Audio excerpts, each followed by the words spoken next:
Now, I know that I said these couple of episodes on Milestone were going to be a bit more freeform, that my plan was to read the comics and then just talk about them.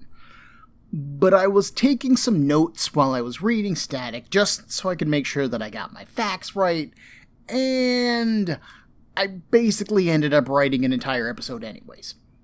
What can I say? It's a gift. Rather than commit their resources to producing ongoing series that are meant to go on forever and ever, Milestone Media has chosen a very different publishing strategy. They are producing a handful of seasons, made up of 6 issues each, at a time, and then releasing them monthly. While those books are being released, another set of creative teams are working on the next batch of books, allowing for a constant rotation of titles and a steady stream of product release.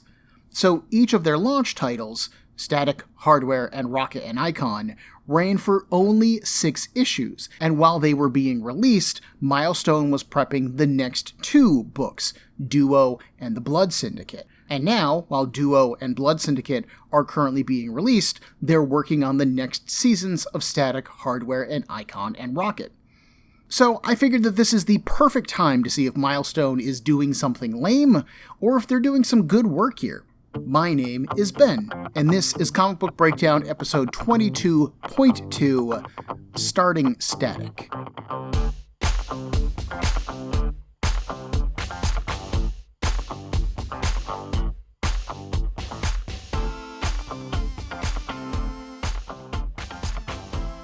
Static Season 1 was launched in August of 2022, is 6 issues long, and was written by Vita Ayala. An artist named Crisscross did page layouts, while the finished work was done by Nikolas Draper-Ivey. The whole book was then lettered by AndWorld. It's been about a month since the protest/riot that we saw back in the Milestone Returns one-shot. Additionally, it has been a week since Virgil's confrontation with Hotstreak at school. However, as Virgil returns to school once more, he learns that basketball team star Derek is taking credit for the fight. Richie and Frida, Virgil's friends, didn't really think that Virgil would mind, as it kinda keeps the attention off of him. But they do remember the fight, and how close Virgil came to killing the bully Francis. They're worried about him, but unfortunately he is still uncomfortable talking about it. While at school, Virgil also runs into Darius, who is an aspiring streamer. He has a show that he calls Darius on the Reel. So that's his deal, alright. Virgil then returns home and we meet his family again. Oh, by the way, we didn't get this in the Milestone Returns one-shot. Virgil's dad is named Robert and his mom is named Jean. Their day is interrupted when Francis turns up and challenges Virgil to a fight on their lawn. He wants to settle what they started at school. As he starts falling in fire, we see a flashback inside Virgil's head. He mentions that Curtis said that he should apply to an Alva Industries internship, and maybe they would get an opportunity to work together. He is, of course, referring to Curtis Metcalf, aka fellow Milestone hero Hardware, and current wanted fugitive.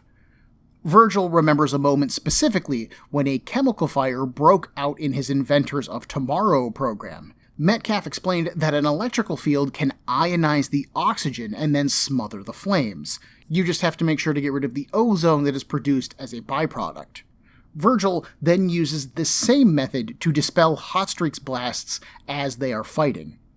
This fight with Hotstreak happens at the end of issue 1 and continues into the next issue. He is actually winning the fight until Sharon runs in to check on him during a lull in the battle. Hotstreak then takes the opportunity to knock Virgil back and set the Hawkins' house on fire. Overall, for a first issue, there's some good character work here. Virgil is carrying the consequences of what happened in Milestone Returns, indicating that he is still a responsible young man. He is also clearly smart with his powers, not just inventive, but scientific as well. We're also shown in the fight that he tries to draw Hotstreak away from his family before he really gets into the fighting, but Francis is just too determined to do as much damage as he can. But it is a good instinct that he's trying to draw the threat away from his family. He doesn't want them getting hurt. There is also a neat background detail to the entire issue that we see throughout the arc, actually. Virgil mentions in his narration that there is a buzzing in his mind, the electricity that is building in him between releases. But this isn't just a build of energy and a need to release it, although it is that.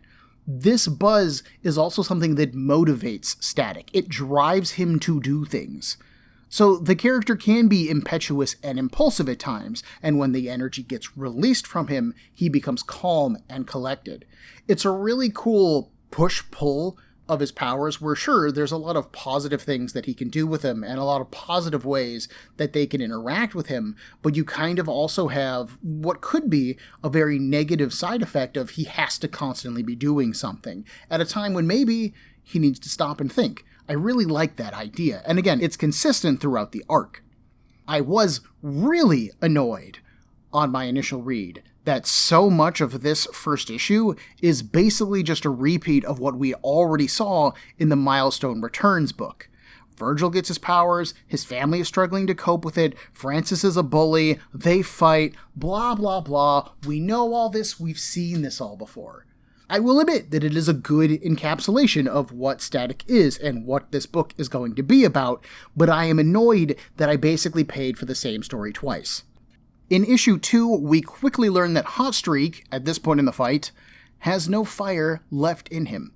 It seems that the energy-based Bang Babies use their own body's caloric stores to fuel their powers.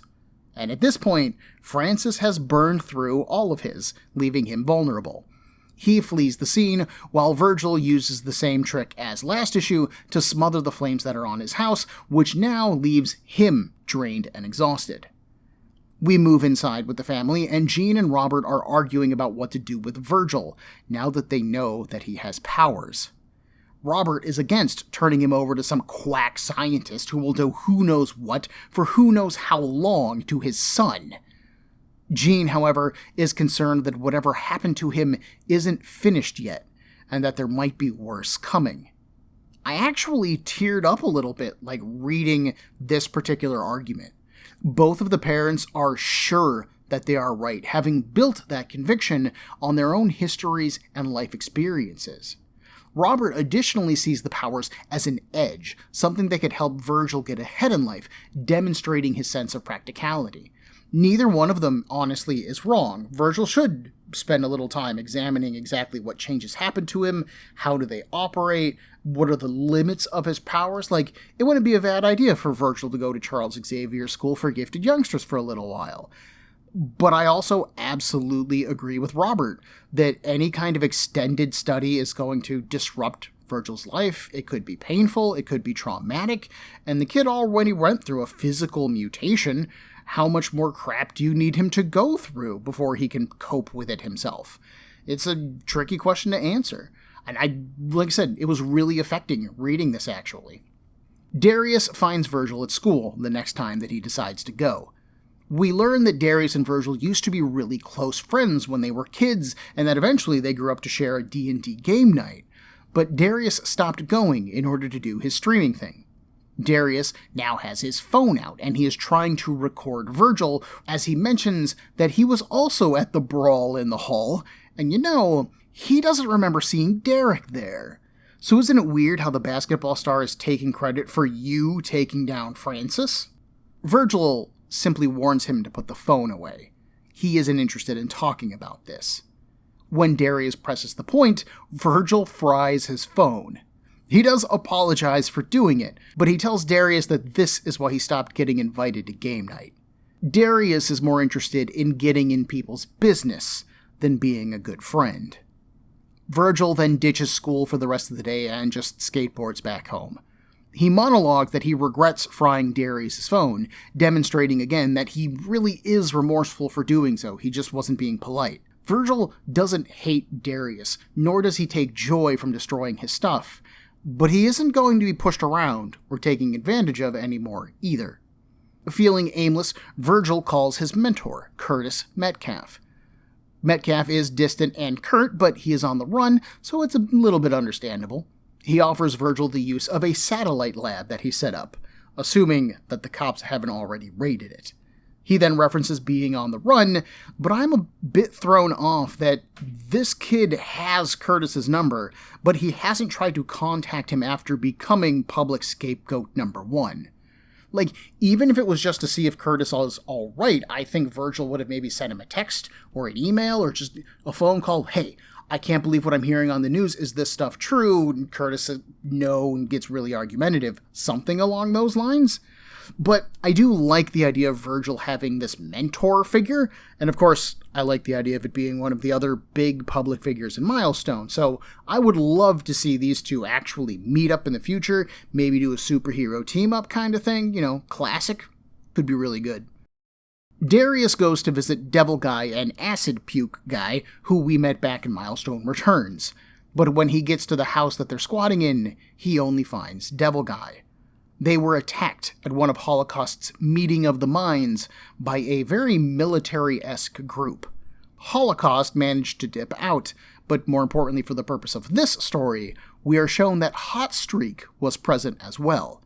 He attempted to defend the other Bang Babies from the authorities, but he did end up getting taken down and captured. I do not know what happened to Acid Puke Man. Virgil goes to Metcalf's storage/lab and is stoked. He finds a bunch of different technology and experimental things, including something called chimeric fabric, whatever that means. Virgil is impressed by it though, so we're supposed to be impressed by it. As he is geeking out over all this stuff, the cops show up. They had staked the place out in the hopes of catching Metcalf, but now they've got Virgil instead. We also briefly meet a young woman named Daisy, who appears to demonstrate disintegration powers. She isn't thrilled by this discovery. In issue 3, we find Francis captured, and he offers his captors a deal. Recruit him, and he'll catch as many Bang Babies for them as he can. Right now, they're just running around and finding whoever they can, right? Well, he knows names, he knows addresses, he knows faces, he knows the people that they're looking for. You just gotta get him out of this cell. Virgil, meanwhile, handles the cops pretty well. He uses some of the chemicals in the lab to make a smoke cloud. He then uses a dummy that he throws outside to draw their initial fire, and then he escapes in a chemical protection suit and gas mask, hiding his identity and general build. He also has a huge backpack full of Metcalf goodies. The cops open fire as he flees, and Virgil is about to be shot, but he just throws up his hands defensively, like instinctively, and that's when his powers kick in. As he gestures at the bullets, his energy field stops them. Realizing that he can control them magnetically, he tosses the bullets into the air, and then he does the same thing with the cops' guns. Virgil then runs off, stopping to breathe over a manhole briefly, and his powers kick in again. This time the manhole cover lifts up, taking Virgil with it. Using the cover as a discus, Virgil can fly. Meanwhile, Darius is watching the news, which reports on the attack on Holocaust's forces, a growing gang of Bang Babies, according to the media. Watchers are encouraged to call a hotline if they see or suspect anyone of having superpowers. This is all bullsh as far as Darius is concerned, but he's interrupted when Daisy shows up. She demonstrates her powers to him by destroying a mech figure that he has displayed, and he is really upset by it, but I guess it's fine. He's got another one new in box. I have never sympathized with Darius more. Daisy says that she saw his stream and thought that maybe he could help her somehow, but all Darius knows is that someone is scooping up Bang Babies, and that is bad news. Virgil returns home with his Metcalf goodies. His father has already begun fixing the house up from the burn damage, so he sneaks in. He isn't ready to tell his dad about what's happened to him yet, the full extent of his powers. He doesn't want to see his dad look at him like a stranger. He then goes through the gear from Metcalf and sews his first costume. We're shown that Virgil grew up watching anime, and he actually wears a Sunrise t-shirt, who is an early distributor of anime, and that Virgil loves superheroes. He and his friends used to make their own costumes when they played D&D. That's actually why he learned to sew. Doing it for himself was cheaper than buying something new. His current outfit is black, white, and gray, very slick looking, like it looks like something that a runner would kind of wear, very sleek. He's made it from that protective suit that he got from Matt Cat's lab, so it's fire retardant, amongst other things, and given that he has already fought Hotstreak twice, he's probably going to need it. He mounts some yellow goggles into the headpiece, puts on a black baseball cap with a white X on it, and he's good to go. He poses in front of a mirror, pleased as punch with the work that he did. His sister Sharon sees this, and she rolls her eyes. For the uninitiated, the black baseball cap with the white X on it is a direct reference to Static's original design from the first Milestone run, so that's a very cute nod back. Virgil then puts the costume away and goes outside to find his dad. He climbs on the roof, and they start to talk. Virgil asks him if he ever wanted him to be different, and Robert says no. He knows how to be a fix-it man because he had to be when he was a kid. They didn't have a lot of money, they had to make do with whatever they had. But Virgil, you built a radio out of the trash can when you were 6. You wrote a paper on how a teleporter could work with diagrams when you were 12. That part of Virgil, that came from him, his father. Maybe Virgil is more science than hard labor, sure, but it's the same gift. What Robert wants from him, really, is to take away all the danger and uncertainty that's facing Virgil. If he could do that, he would do it in a heartbeat. But he can't. They are going to get him looked at medically. His mother is right, but they're going to figure this out. They're going to do it together, too. Virgil asks for some more hand-to-hand combat training, which his dad is happy to supply. They're interrupted by Frida and Richie, who came to see Virgil, but do offer to help fix the roof. Robert says that he doesn't need 3 kids stomping on his already damaged roof, and sends them to help Sharon scrape paint inside. Virgil thanks his dad for the support, and it's honestly a really great character moment between the two. Inside, the 3 friends do paint removal until Richie and Virgil simultaneously apologize. Richie and Frida then offer their support to Virgil, whatever he needs at his pace. The scene is written as if there was a lot of tension between them after their last chat with Virgil back in issue 1, and I honestly didn't get those vibes personally. Yeah, they were asking Virgil about what happened in the hallway, you looked like you were going to kill Francis, and Virgil's just like, look, it's fine, don't worry about it, and walks away. Like, don't get me wrong, they didn't hug and affirm their friendship at the end of that scene, but it also didn't feel like something that needed to be apologized for. So maybe these kids are just way more in touch with their emotions than I am, or it could be possible I just didn't read the scene properly. His friends do say that they were worried about him, and he just sighs in relief, happy to have his friends back. He didn't realize how alone he felt without them. This scene also confirms for us that Richie is gay, and that Virgil knows about it, which is pretty cool. Milestone founder Dwayne McDuffie always intended for Richie to be gay in the Static Shock cartoon, and so he always overwrote his dialogue when talking about girls, hinting that he was only pretending to be interested. Stuff like, wow, those are some real cute girls over there. Sure would be great if we could kiss some of them, I guess. Because they weren't actually allowed to say that he was gay in the cartoon. Richie is actually based on a character named Rick Stone from the original volume of Static Shock, who was openly gay in that comic. So there is a direct line from Rick Stone to Richie in the cartoon to the version of Richie that we see here. Seeing that concept honored all the way through, and not just that bit of history with the original volume, but the Static Shock cartoon as well, is great. The next day, which actually isn't noted as being the next day, it's another one of those smash cuts that I hate in these books. Men in black come to Virgil's school. Leading them is Hotstreak, suited up in his own fancy black suit. They pull Derek from class, who took credit for Virgil's win against Francis, and they pull Disintegration Daisy from class. But Darius grabs Virgil in the hallway before he can get there. They overhear Francis saying that, yeah, he's missing some people, but don't worry. He knows where they live. In issue 4, we immediately cut to the Hawkins house, where Francis and his government buddies knock on the front door. Robert and Jean answer it, but they also do their best to stymie them. The Men in Black identifies themselves as special agents, but not their agency. The man leading them does hold up a badge when questioned for it. They're from the Bureau of Alcohol, Tobacco, and Firearms, or the ATF. They have been tasked with investigating the impact of the Big Bang on locals, and they were wondering if they knew anything about it. Neighbors start to gather at the edge of the Hawkins property. They talk amongst themselves in the background, saying that the Hawkins are good people. They don't need this kind of trouble. Why are you bothering them? The parents turn the ATF down.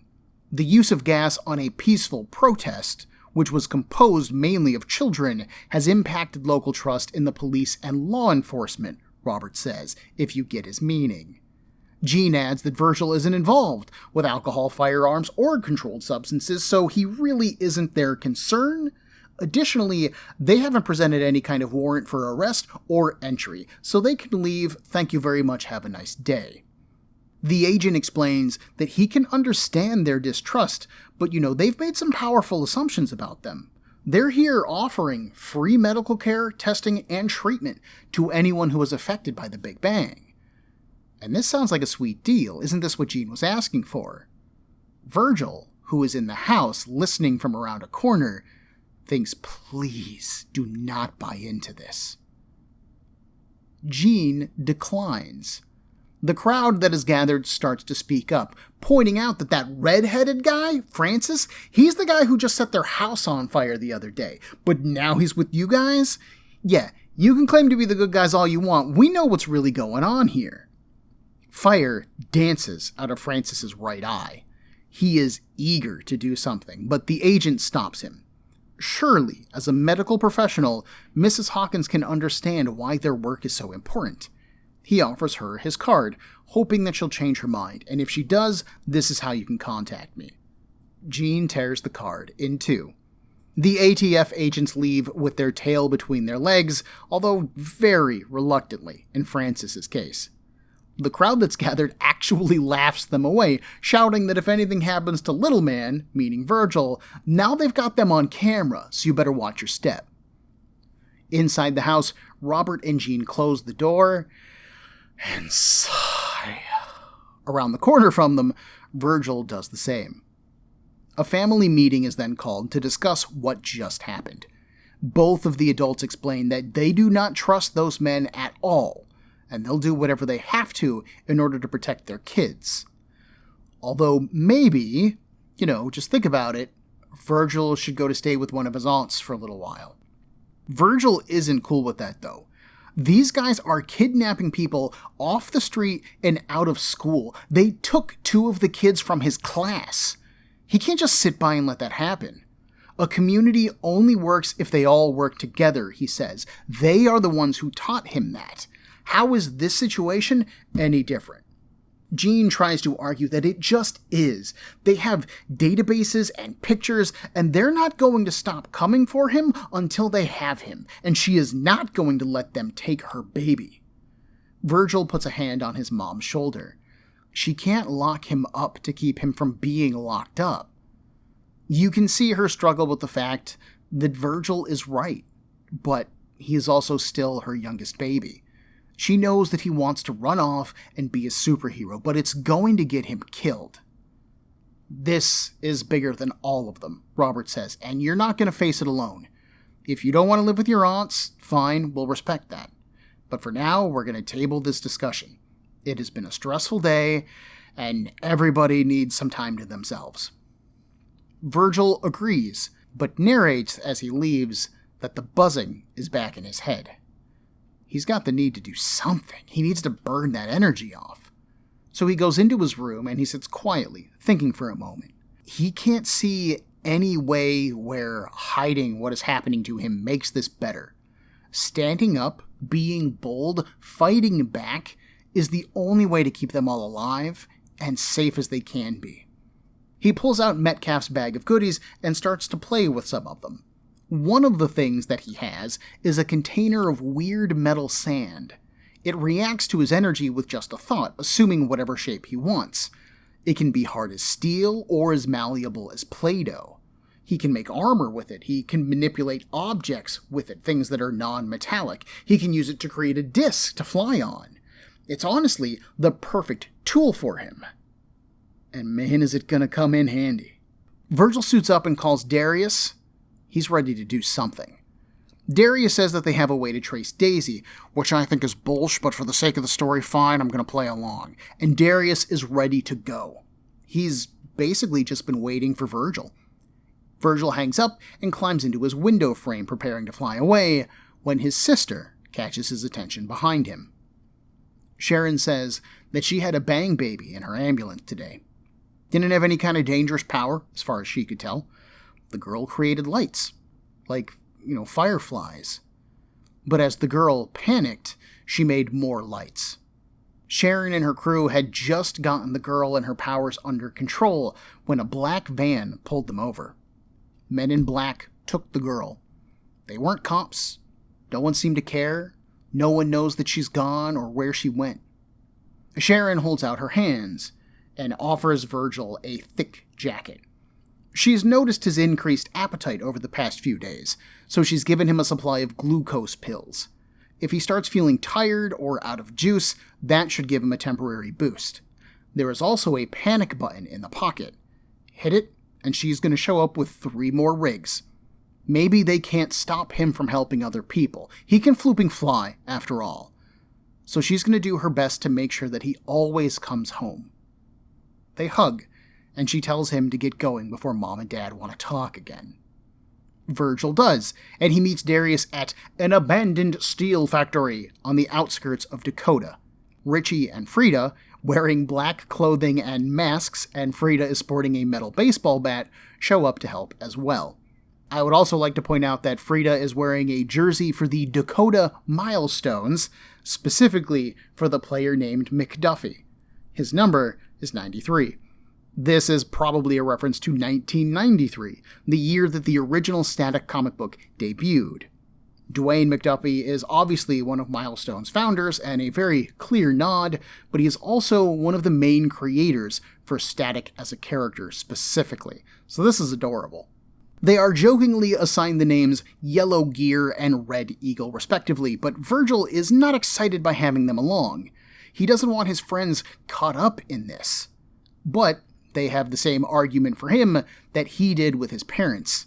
They aren't any safer waiting outside for him to do this on his own.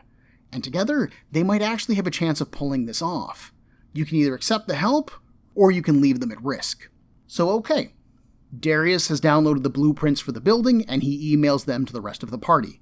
They fly over the fence, Static fries the exterior security cameras and power cables, and suddenly one of the doors opens.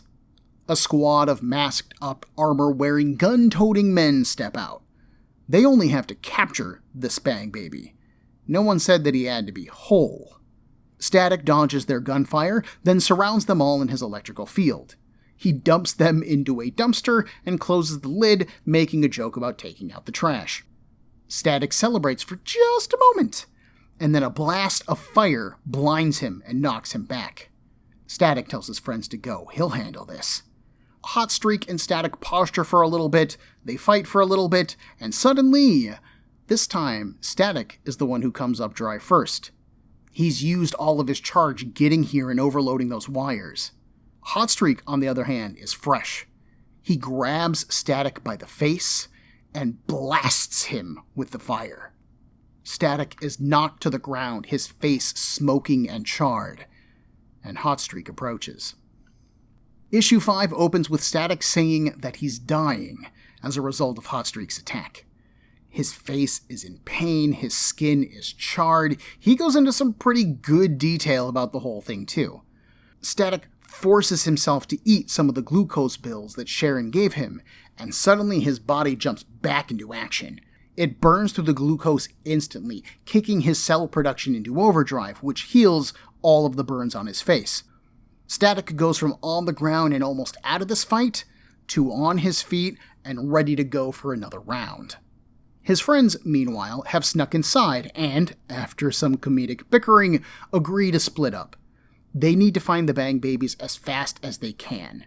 If anyone finds the kids or trouble, then they call Darius.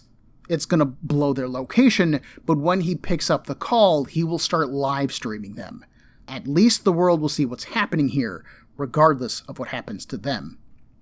Outside, Static and Hotstreak keep fighting. Our boy pops 3 more of the tablets, which keeps him even with Hotstreak, and it gives him a little bonus feeling. Static can feel the backup grid that is running inside the black site. He reaches out, taps into it, and then powers up. Static magnetically grabs a bunch of the electrical cables off of the building and then uses them to wrap and suspend Hotstreak in the air. And he then shocks him into unconsciousness. Static takes a call from Darius, who reports that he found something. We then cut to Darius, who is walking a hallway lined with cells. Instead of a metal gate, they have energy doors sealing them shut. One of the prisoners gives Darius the business over him staring at them like animals.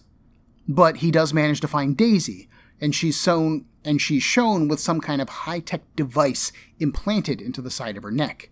When she tries to use her powers, the device shocks her, basically interrupting the process and keeping her from using them. Richie and Frida, meanwhile, find a trashed lab. Whatever was here has busted out. I'm not sure what this means. There's no setup for it. There's no continuation of it right now. I'm assuming this is setting up something else, but I don't know what it's setting up. The Men in Black that we met last issue, Agent Jones, takes a phone call. All of the labs have been gutted, and they have the kid, Static, on the loose and causing problems. Jones isn't happy about it, but he orders the base to be evacuated. They should take whatever files and information they can and get out now. Static meets up with Darius, and he uses his powers to overload the cells. The energy doors fade, freeing the prisoners. He does see Daisy, and he checks up on her. She explains about the devices, and he scans them lightly with his powers.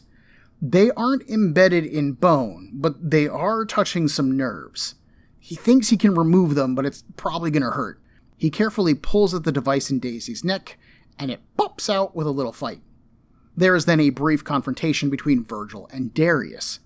Darius is calm, explaining and organizing the removal of the chips, everybody escaping, he's the man with the plan. But Virgil is angry to the core of his stomach, and he doesn't understand how Darius isn't. It must be nice, he says, not being one of them. Maybe that's why he can stay so calm. Darius argues that he can't afford to get angry. Angry makes you stupid, and stupid gets you killed. He's a gay black teenager. He knows about having his life in danger. He's the only one without superpowers in this room right now. He's the most vulnerable person here, and yet here he is. So we keep it together, man, because otherwise we're gonna get killed. Static is left frustrated by this.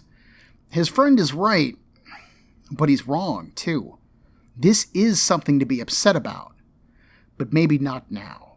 Instead, Virgil switches objectives. They not only need to free the Bang Babies, but they need to destroy any digital information that has been stored here. Identities, studies into their powers, that kind of thing. Darius contacts Richie and Frida and asks them to look for some kind of computer device or computer terminal, while Static removes the power inhibitors from the other babies. Once that's done, Static suggests that Darius lead them all out while he stays to fry the servers. Darius is down with the plan, but he's going to double back once they're all clear.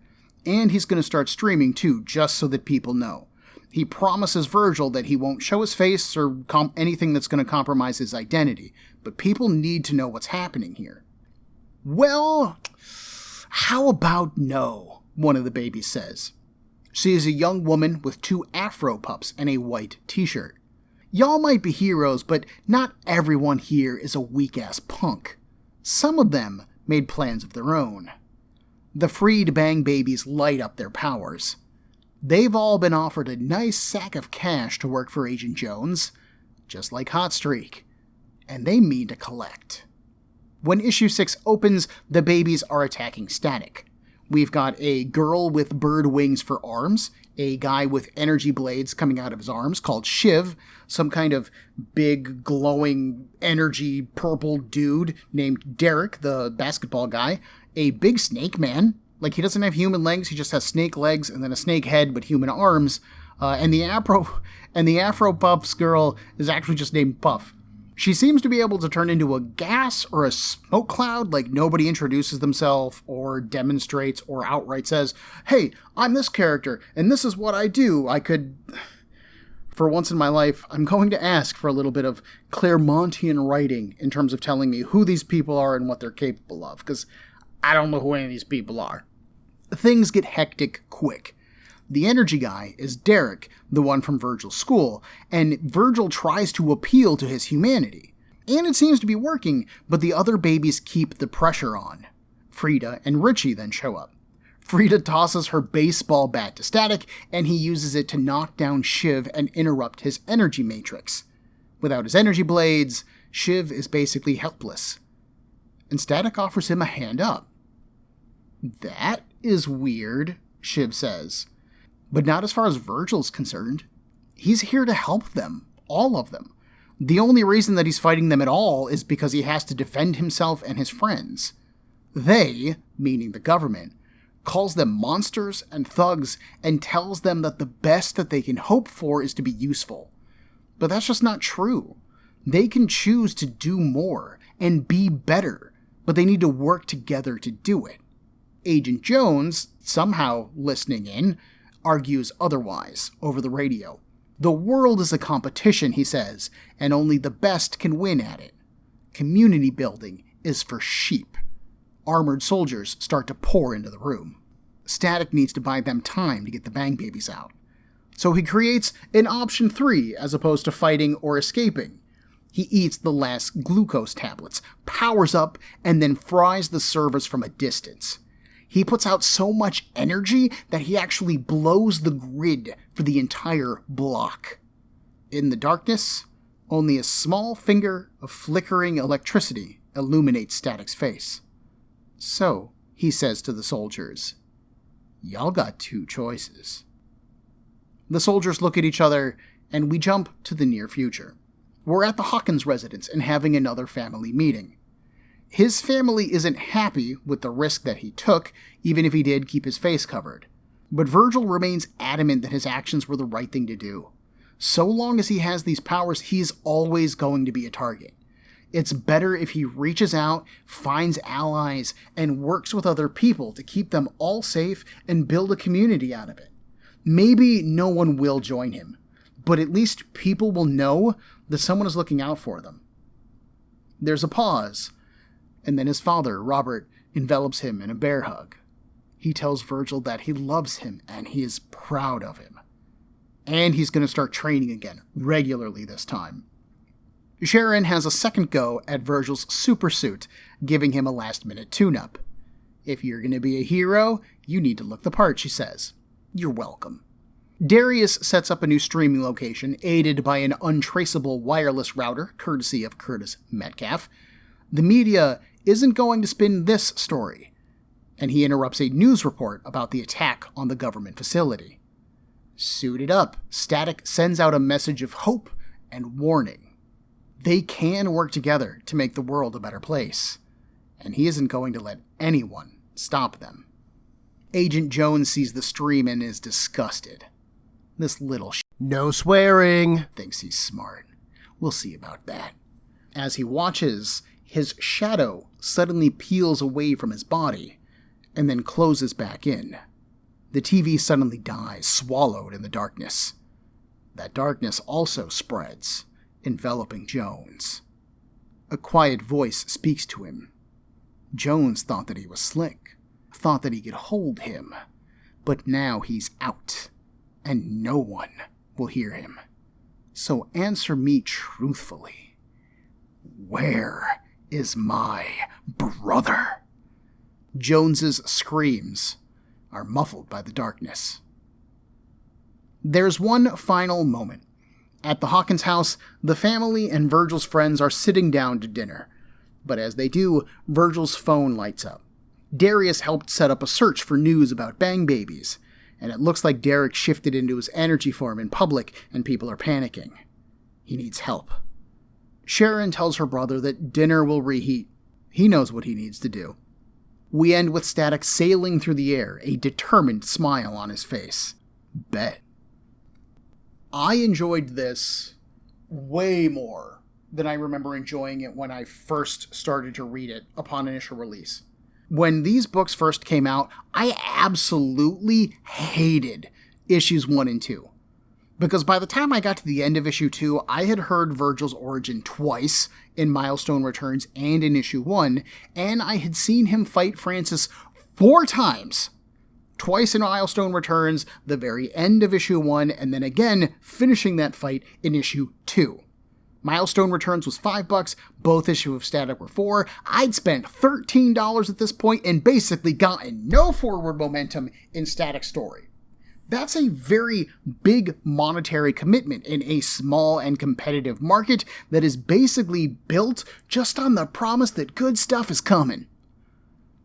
Thankfully for me, good stuff did indeed arrive. There's a certain expectation that I've developed over the years when reading decompressed comic books that are built for a trade paperback. We really saw this back in our Scion streak of episodes.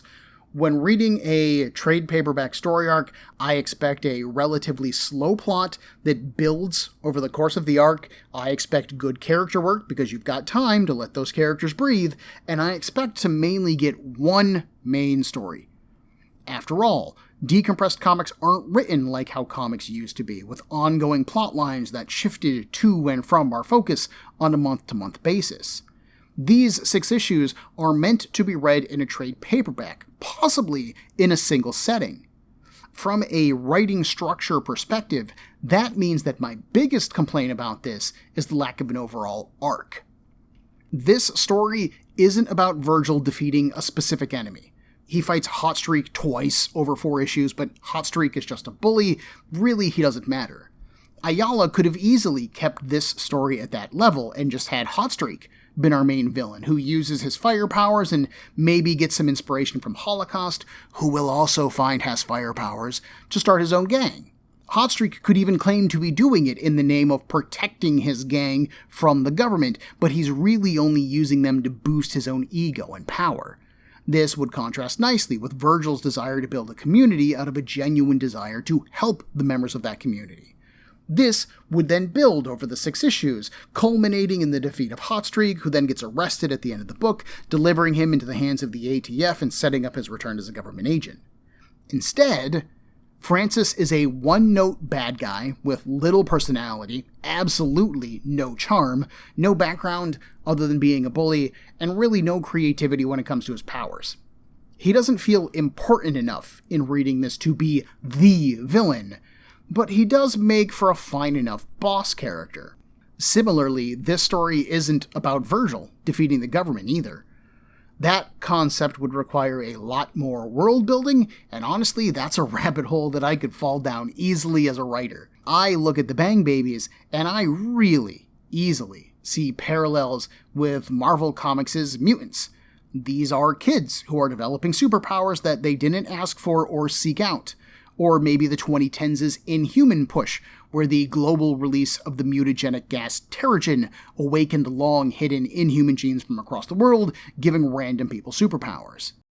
But the world that those things happened in, the Marvel Universe, has 80 years of history that already establish its tone and reactions. I know how the government's going to react to a new mutant at Marvel Comics. Milestone needs to build how the government reacts to Bang Babies here, and given that this is the only comic specifically built around Bang Babies at the moment, that reaction needs to be established in Static. The response that we do get just feels really ill thought out and lacking, as far as I'm concerned. Agent Jones is not intimidating or charismatic, or honestly really even present, until the final issue of the book, and he gets taken down way too easily. While the ATF and the seemingly illegal kidnapping of Bang Babies does close out the book, Virgil does not seem to be anti-governmental. He doesn't go out of his way to hurt or kill those who work for the ATF or who are at the black site. After the babies are all freed and he does his "I'm looking out for y'all" message at the end, he just goes back to his quiet life for the most part. This is an ongoing concern for him. Ultimately, the story of these 6 issues isn't either of those things. Oddly enough, this comic is built more like an old school comic, because its main story is Static and the drama of his life. Hotstreak's bully and cronyism, the government kidnapping bang babies, those are just parts of Virgil's life and experiences. What this story is really about is his relationships to his friends and family, and that's really where the book excels. Virgil's family gets perhaps the most background role, as they aren't actively involved in him superheroing like his friends end up being, but they are an involved role in his life, arguing about what him having powers means, arguing whether or not he should use them publicly, trying to protect him from those who would hurt him, and ultimately supporting his decision at the end. Not because it's an easy decision for them to make. Like I said, they do argue and discuss it, but rather because it's the right thing to do. Virgil has a great power, and that means a great responsibility to help. Virgil is motivated by the superhero media that he consumed as a kid, sure, but also because his parents taught him to help people, tying his very identity as a superhero back to his home life. He might have gotten powers without them, but Virgil wouldn't be a superhero without them. The scene in issue 3 where Virgil talks to his dad on the roof, that is the moment that won me over for this book. There was a depth there that I had been missing up to that point, and I won't lie, I was still nursing the fact that I had spent about $13 at this point to read Static's origin twice and see him fight Hotstreak 4 times. But seeing him talk about his feelings with his dad, who clearly struggled with sharing his own, but did respond to his son, was really great. After that moment of vulnerability, the pair tease each other, but I would also argue that's something that family do. Sharon and Virgil rag on each other throughout the arc, Jean worries about her son getting hurt, Robert wants Virgil to start training in whatever form of martial arts he was studying again. This creates a great contrast with Static's real-world inspiration, Spider-Man. Peter Parker's family has always been more of a burden on him as a superhero than an active element in his life. You know, he's forced to hide his identity from his aunt because he thinks she'll have a heart attack. He's haunted by the death of his Uncle Ben. He was constantly at odds with Mary Jane when they were married in the 1990s. They were more of a source of conflict for Peter Parker, where Static's family feels more like a source of strength for all of its flaws and all of its positives.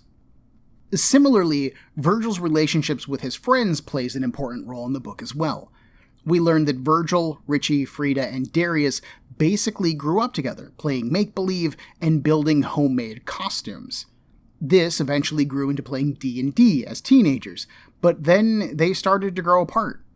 Darius went off to do his internet thing, Virgil has developed a quiet crush on Frida, and now Virgil struggles with having superpowers. And we see that there are clashes there, largely demonstrated by Darius's presence in the book, but we do see that minor one with Frida and Richie asking about how Virgil felt. But they also talk things through, they work through their feelings, and they come out of it ultimately stronger. Richie is perhaps the biggest sticking point in this friendship circle. As someone who is more familiar with the Static Shock cartoon than the Static comics, I know that Richie was Virgil's tech guy, eventually going on to become his own superhero named Gear. But that role is given to Darius in this comic, which honestly makes Richie feel kind of pointless. Frida is the love interest, even if that's not the focus of this particular story, but what does that leave Richie? What role does he fulfill in this friend group? Perhaps we'll find out as time goes on. I certainly hope that we do. I really was expecting more Richie out of this comic book than Darius, and I ended up getting a lot of Darius, so it's... Fortunately for me, Darius is the new tech guy, and he is given some really good story elements that make him work. We see Darius recording conversations on his phone, streaming his life, downloading building blueprints, and hanging out on dark web anti-government message boards, apparently. It does kind of frustrate me a little bit that some high school kid can do basically anything that he needs to do with a computer in order to serve the story. At one point, he tells the group to call him if anything goes wrong because he has set up his phone to immediately start streaming the call if he answers it, and I don't know if that's possible. Or if it is, maybe Darius created his own program to do it, and I just don't know of many streamers who are also elite hackers or programmers, you know? Streamers tend to be more entertainers than they are techies for the most part, but I'll admit that maybe I am just not watching the right streams. Maybe I just like entertainers more than I like tech people, and so I don't watch the tech people. I don't know, but it certainly feels a little bit out of place. I would also hesitate to call Darius a streamer, as it initially sounds more like he has a podcast, but Darius isn't our focus here. Whatever he's doing in his own time, that's fine. We're here for Virgil, and Darius serves Virgil's story, ultimately. I am surprised at how much focus Darius got as a character. Meeting him in the Milestone Returns one-shot, he really comes off as an opportunist, using the tragedy of the Bang Babies to get his numbers up. When we see him again in this comic, his first meeting with Virgil feels like he's trying to get a news scoop, reinforcing that idea that he's maybe a bit predatory. Even Virgil says that Darius is more interested in spilling the tea than being there for his friends, so I think that we are supposed to feel that way. But as the story goes on, we see that Darius is trying to get the truth out there.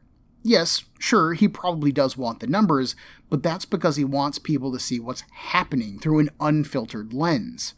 We're told that no one cares about what happens in their part of Dakota, which the story itself doesn't really seem to reinforce, but and that is a noble mission statement otherwise. Plus, Darius puts his actual physical butt on the line by going with Virgil to the black site. As the character himself notes, he has no superpowers. He could easily be arrested, or hurt, or killed on this mission. Darius could have sat at home on his computer and talked to Virgil through a headpiece. He could have been the guy in the chair. But he didn't, and he wasn't. He's there, taking the risk, and I have to admit that I respect the hell out of that. You won me over, Darius. I walked into this comic expecting to hate you for the rest of my life, but you know what? You're alright. I've read a few other comics by author Vita Ayala, most notably their time on the short-lived X-Men spin-off comic Children of the Atom from, I think, 2020 or 2021, a very short run on Morbius's last attempt at an ongoing series, canceled due to the pandemic. I think they only released 3 or 4 issues, and I know them as the current writer of the New Mutants ongoing series. None of their work has stood out to me, none of it's really captured my attention. When I saw the initial announcement of Ayala writing Static, I actually sighed, because Ayala's other jobs have never been for very long. I feared that Static was going to get the same treatment as Children of the Atom or Morbius and just get cancelled quickly. But I've come out of this book pretty impressed, actually. I like the heavy focus on character work, I like the overall story that was told, and I think that this works. I do have some problems with the background world building, and I could probably spend hours pitching concepts and characters in order to fill that gap, but that's not what this show is, and that's all stuff that can be built as more seasons of the comic get released. Maybe it's something I'm frustrated with now, but that's something that can be built on in the future. Artistically, we've got an interesting bit of a situation here. Artist Criss Cross, real name Christopher Williams, is an old favorite of mine. I first saw his pencils on Marvel's Slingers, and eventually Captain Marvel with author Peter David, and he's got a very animated, very rounded, very lively style. He actually got his start in the world of comic books working for the OG Milestone as penciler of the Blood Syndicate, and he has gone on to draw a wide variety of books, both for Milestone, Marvel, and DC. I like his work, but he doesn't seem to do much interior work these days. It's a bit of a shame. I actually got really excited seeing his name on Static, and I was disappointed to find that he just did page layouts. Meaning that he is probably getting a script and then designing the initial layout and flow of pages, which are then passed off to the second artist, Nikolas Draper-Ivey. There are some pages where Criss Cross's work feels really evident in the characters' faces or the way they move. The conversation between Virgil and his dad in issue 3 really looks like Criss Cross's work to my eye and just his work. But those pages are then taken by artist Nikolas Draper-Ivey and finished. He finishes the line work and then does color work as well. Draper-Ivey isn't a name that I am familiar with at all. This is my first exposure to his artwork. I think, from what I can see online, I think Static might be his first published comic work. And you can definitely tell that there's a manga anime influence here. Most of the time you don't really notice it, and the book just kind of has an animated feel about it. But the fight scenes are incredibly kinetic, sometimes to the point of being hard to read, I'll say it, but they are full of energy.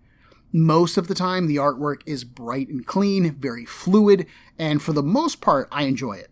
We do have a lot of motion blur going on in the background sometimes, but at least that is more technically satisfying than just motion lines that you see in classic manga. Looking at Draper-Ivey's Instagram page, their original artwork is much more influenced by anime and manga, so they are clearly leaning towards superhero comics for the look of Static. There is a super cute moment when we see little Virgil watching anime on the TV, and he poses with a cape, shouting "Henshin!", which is Japanese for transform or transformation. It tends to get shouted in some tokusatsu shows, the American version of which is Power Rangers, for those who are unfamiliar with the term, and in some anime, but Draper-Ivey just ups the cuteness here. Little Virgil looks adorable. I mentioned before that Virgil also wears a shirt that says Sunrise, which is an anime distributor here in the States, so again, there is love for Japan on display here, and I really appreciate it. While I don't want to spend too much time focusing on it, we do see references to other Milestone happenings in Static. When Virgil's parents are first talking about his powers and being a hero, one of them says something along the lines of, "Look how they talk about Icon," and obviously this doesn't sound like it's a good thing. We don't know much about that yet, but, it's setting a tone. Obviously, the biggest connection that we have in this book is Virgil's mentor relationship with Curtis Metcalf, the fugitive Hardware. On the one hand, I really like this connection. Virgil is written as a very intelligent kid, with a father who pushes him to do more and be better, so it makes sense that he would be in some kind of after-school learning program. Virgil also clearly enjoys science, so it doesn't feel like something that he's been forced into. It feels like an actual interest. Metcalf, also being a science-oriented black man, makes him a perfect mentor figure for Static, and I would love to see that connection explored more in future comics. If I have any downside to this connection, it's that Curtis is publicly on the run, and Virgil hasn't even checked in on him. We are shown several times that Virgil is driven by a need to help others, even if it means putting himself in danger. But when his mentor is accused of a crime, he doesn't call him, he doesn't ask any questions, especially when that mentor is the guy who made the gas that gave him superpowers? I know that wasn't the point of the gas, and Metcalf did argue against its use on human beings, but surely that connection would be a concern for Virgil. I know that I would certainly want to know more if something like that happened to me. I don't want to see Virgil upset at Curtis and blaming him for what happened and they get in a fight. I do think that Virgil would see reason if Curtis explained what had happened, but I do think that Virgil is smart enough to be asking questions that we just don't get to see asked here, and that frustrates me a little bit. The biggest leftover concern from our story is the mysterious, shadowy figure who attacked Agent Jones at the end of the book. And this is a setup for the next season of Static. One of the big bad guys in the Static Shock cartoon was a character named Eben, who could transform into living shadow, and I would guess that's who we are seeing at the end. The next season of Static has been officially announced as Static: Shadows of Dakota. So I'm assuming that Eben is going to be making his major debut there, and I'm eager to see it. Putting together some of the story elements, it's clear that Eben is the guy who is being experimented on in that lab and is who broke free. Why did he escape just then? How did he escape? I don't know. I don't know if we're ever really going to get a follow-up on that, but to me, that's the A to B on this one. Overall, I really enjoyed Static. I came into this book with the belief that Static is one of Milestone's best characters and easily one of their most interesting. And after years of failed attempts to bring him back into the spotlight, we got a winner on our hands. Static Season 1 is short and nicely contained. It looks good. It's got great character and heart to it. It's got an interesting blend of new school decompressed storytelling and old school monthly plot development. I'm just happy. It did take me a minute to get there, I'll fully admit that, but now that things are moving, I'm eager for more. I can't wait for Season 2, and I'm a little frustrated that we don't have an official release date yet. Next week, we'll be leaving Static behind as our tour of the new Milestone books continues. In terms of release schedule, I think that Milestone actually released Icon and Rocket next. Every month you would get an issue of Static, then an issue of Icon and Rocket, and then an issue of Hardware. But, jumping to them feels a bit jarring for me. We've already got an easy connection to Curtis Metcalf from this book. I know that I'm certainly already invested in his story, so screw it! We're doing Hardware next. Curtis Metcalf had the opportunity of a lifetime when he was chosen to be part of Alva Industries' A Better Chance program, uplifting minority students by way of education. But no one could predict how driven its owner, Edwin Alva, would be, or how far he would be willing to go to keep his good name after the Big Bang. Now, Curtis is on the run, with only a battlesuit, his wits, and his drive to save him, against the police and a multinational corporation. Join me in a week for Comic Book Breakdown episode 22.3, Hunting Hardware. Everyone, there are a million podcasts vying for your time and attention, and I'd like to thank you for listening to mine. If you would like to get in touch with me, to share a concern, request a series, compliment me, berate me, whatever you like, send me an email at cbbreakdown@gmail.com. Otherwise, thanks for listening.